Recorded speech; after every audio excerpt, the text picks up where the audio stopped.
I would like to extend my greetings to the members of the Chair Committee.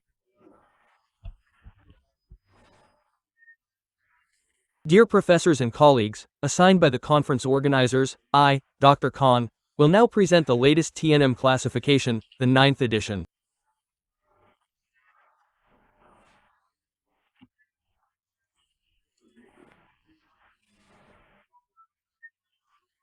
As you know, after 8 previous versions, each adjustment tends to refine the classification further, becoming more detailed and specific to individualized patient care for the best treatment strategy and prognosis.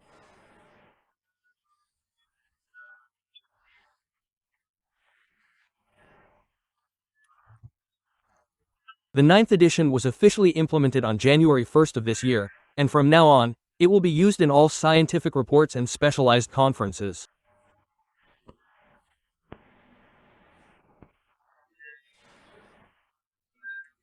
In this version, professors and colleagues, you will see that some information from previous versions has been retained. For example, the T classification still includes T1, T2, and T3, following the traditional method of many recent classifications. However, in these classifications, they provide more detailed descriptions and set criteria to further specify the classification for each T level. Particularly, in the next section, I will present how they describe the stages more specifically, especially stage 0, T0, or T is, or T1MI, which is the non-invasive or minimally invasive stage. Similarly, regarding the T3 and T4 stages, when the area is already invasive, they provide more specific and detailed descriptions regarding invasion of each organ.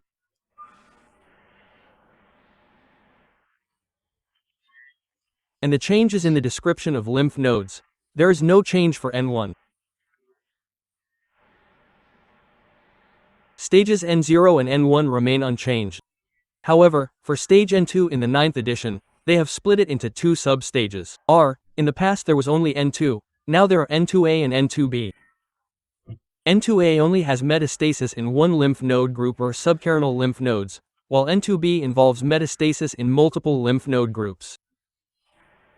That is the fundamental change regarding lymph node classification.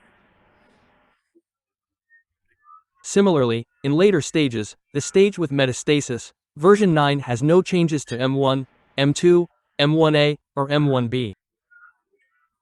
However, for the M1C stage, they divided it into 2, M1C1 and M1C2. M1C1 means multiple extrathoracic metastasis in a single organ. As for M1C2, it means multiple extrathoracic metastasis across multiple organs.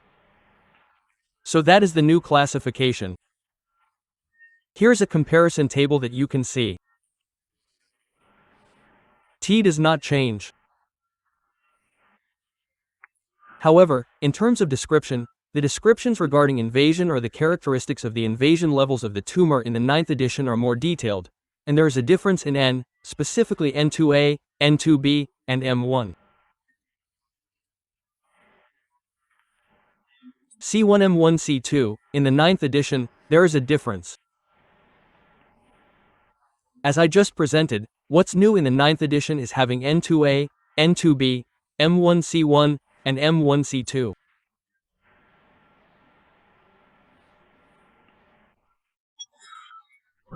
The basis for this classification is that they found that with the same data, according to the 8th edition, for example, here you can see that the N2 stage was only a single group, this blue line. The 5-year survival rate was 47%. However, if applying the 9th classification to the same set of data, dividing it into 2 groups, N2A and N2B, showed a statistically significant difference. That is this blue line and this yellow line. If it is N2A, the 5-year survival rate is up to 51%, while N2B is only 40%. When pooling these two together, the rate is 47%. This is also a reason why they divided it into N2A and N2B, because the prognosis is completely different. With metastasis to one lymph node group, the survival time is 51%, but with metastasis to multiple groups, the survival rate is only 40%. Similarly, for the stages MC1 and MC2, they also found a difference. For cases with MC1, the survival time shows a difference between the two groups. Between metastasis to one site in one organ at 35%, and metastasis to multiple organs, it is only 10%, meaning there is a fundamental difference if it is just a single lesion in one extrapulmonary organ versus one lesion across multiple organs, 27% compared to 10%. Meaning multiple lesions in one organ is 27%, but if there are multiple lesions across multiple organs, it drops to only 19%. This is also the basis for their classification. And according to this classification, the description of these stages has changed, with N2 being split in two. And there are some fundamental differences, such as in the 8th edition, where N2 was grouped together. Therefore, in some cases, the 8th edition would assess this as stage 3B. But when using the 9th edition classification, it changes to stage 3A. Meaning a fundamental change in treatment strategy. 3B according to guidelines is not indicated for surgery and might need neoadjuvant chemoradiation, but if it is assessed as stage 3A, it can be surgically removed. Similarly, some stages, for example T1N2, used to be stage 3A, but now it drops down to stage 2B.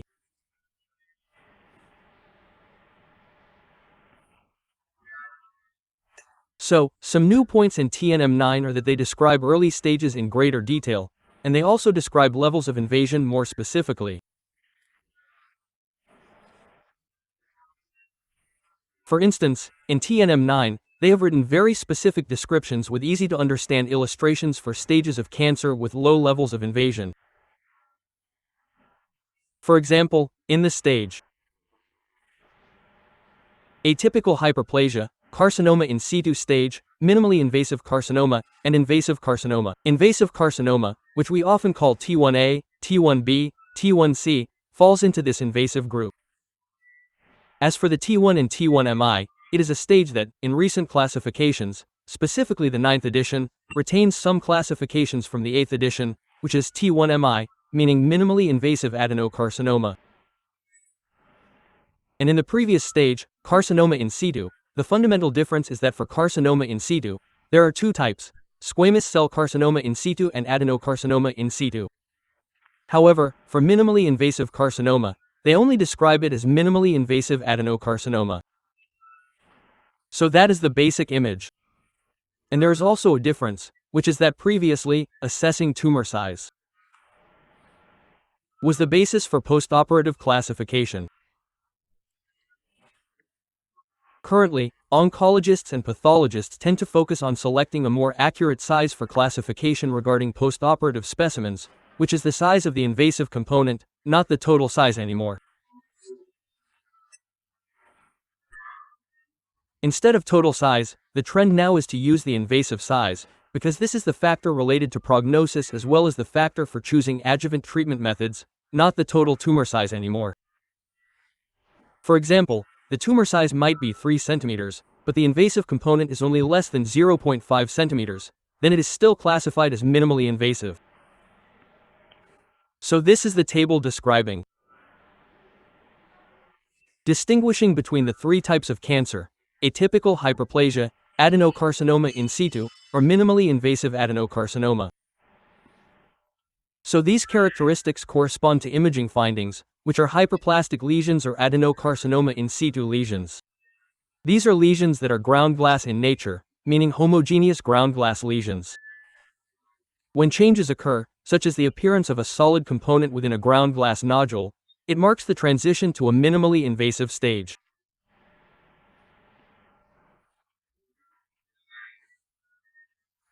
So, an update in the 9th edition, which is also causing much debate, describes this in quite some detail. That is, in cases of multifocal lung lesions, how should they be interpreted? Are these primary lesions or metastatic lesions? In TNM9, multifocal lung lesions are not automatically considered M1A if there is no evidence of lymph node metastasis or extrapulmonary metastasis. And assessment requires a detailed evaluation of the progression of those lesions, imaging characteristics, as well as histopathological or genetic characteristics to make a distinction. According to TNM9, multifocal lesions are classified based on all the aforementioned factors to guide towards one of four types: simultaneous or non-simultaneous primary lesions, meaning the cancer lesions.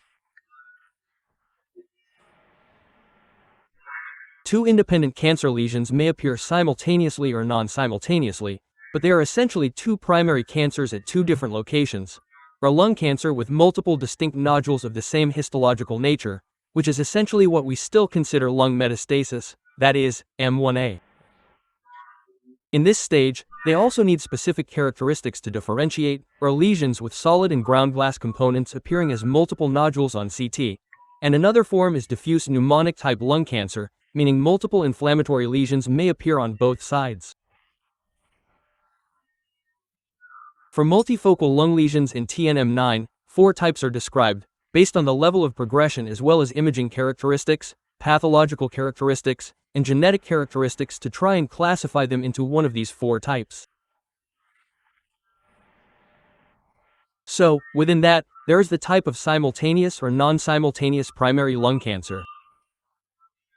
So, in TNM9, they stipulate that for classification, since they are considered two independent cancers, they are approached and classified as independent tumors. For instance, take this patient here. Two different lesions.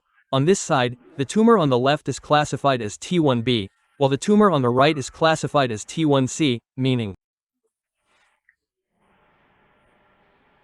there is an independent distinction. Of course, if the lesions are considered independent, without evidence of nodal metastasis or metastatic lesions outside the lungs, they are classified as independent primary cancers in two different locations.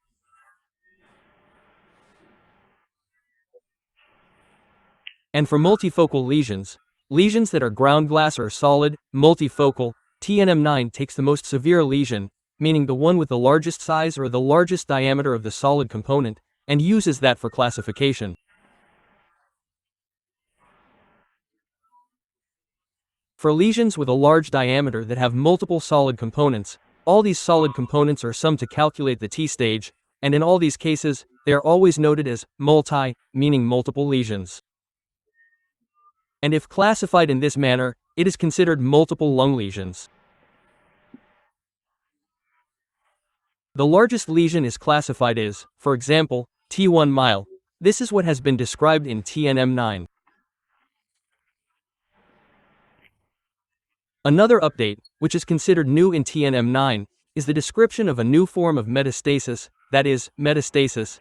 It might not be called metastasis, but rather spread, or something else, or spread through the air spaces. This is the concept of spread through air spaces, and this is not actually new, but has been described by a Japanese colleague of Professor Hashimoto since 2015.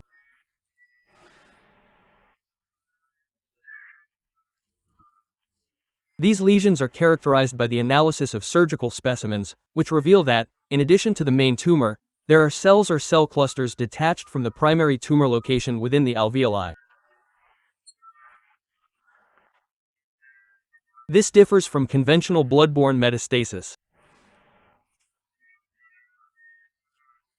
Analyzing 411 lung cancer cases, it was found that cases with STAS have a higher risk of local recurrence and recurrence in distant organs compared to patients without STAS. In TNM9, this has not yet been included in the staging classification, but it is listed as a prognostic factor, and further research will be conducted for future updates. And this STAS also.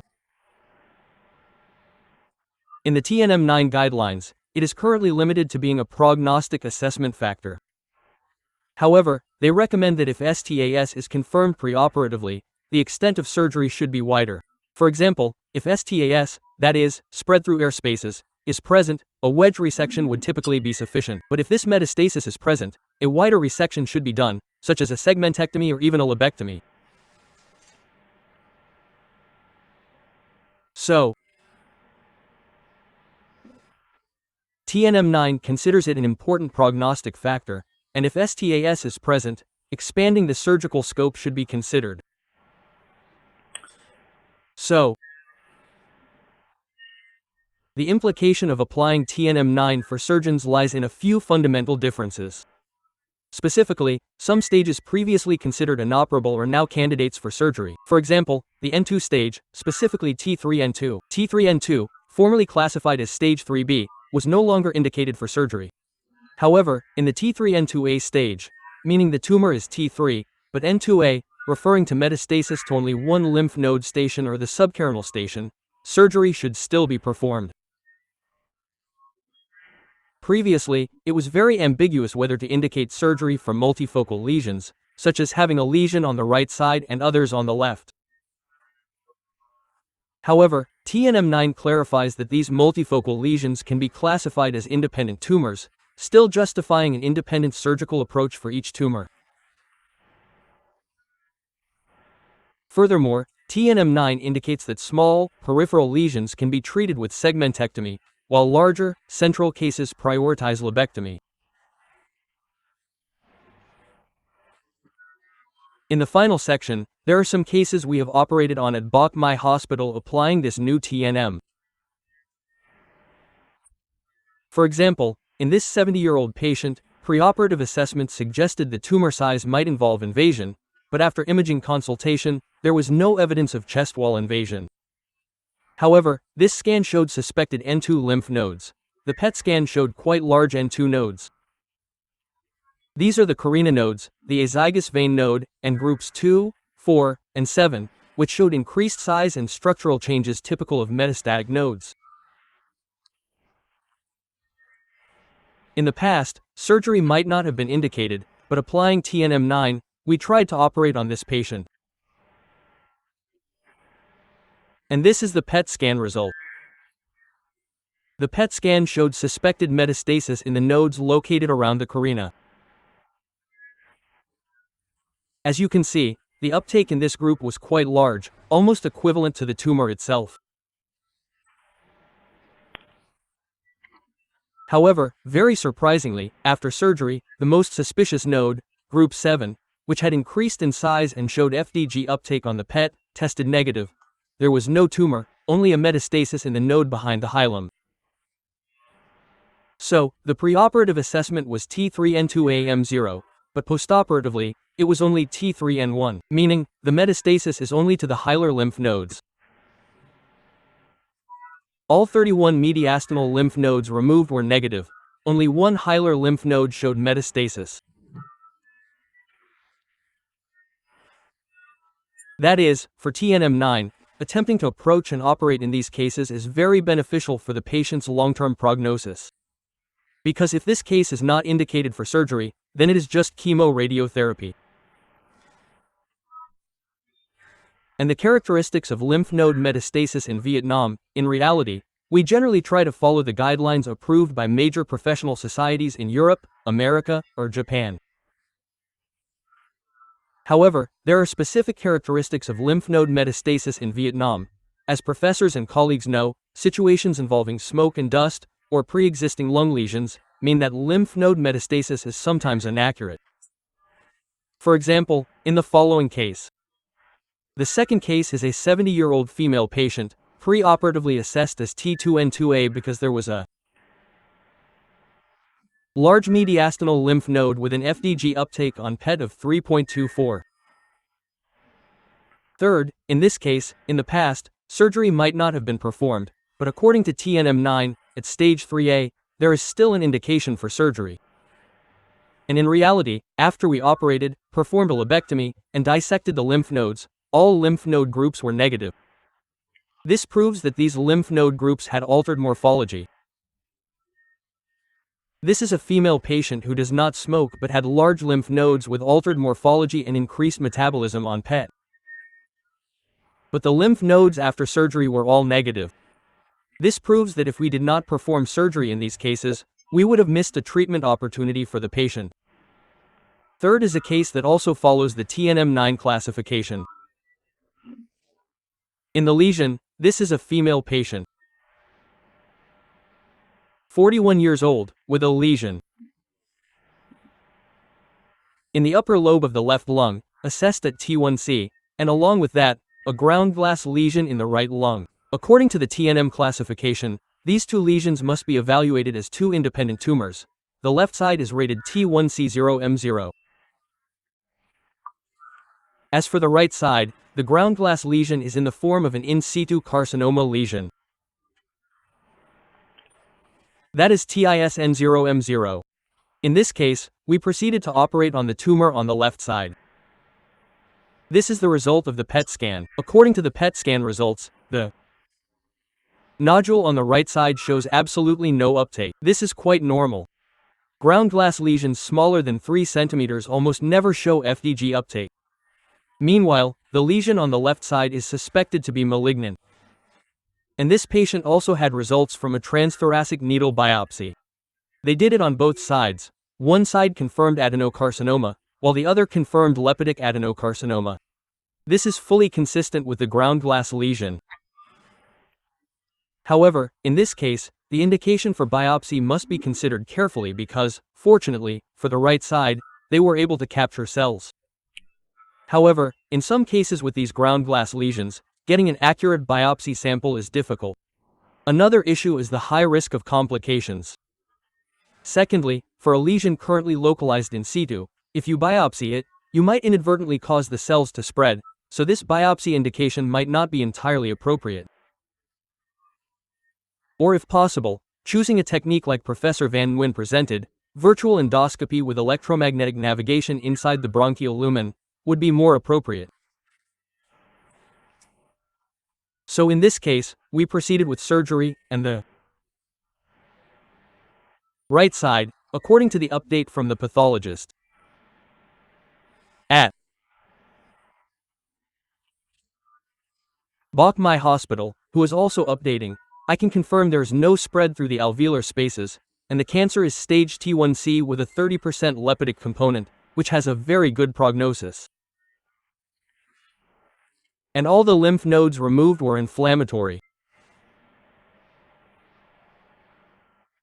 Another case, this one involved a multifocal ground glass opacity.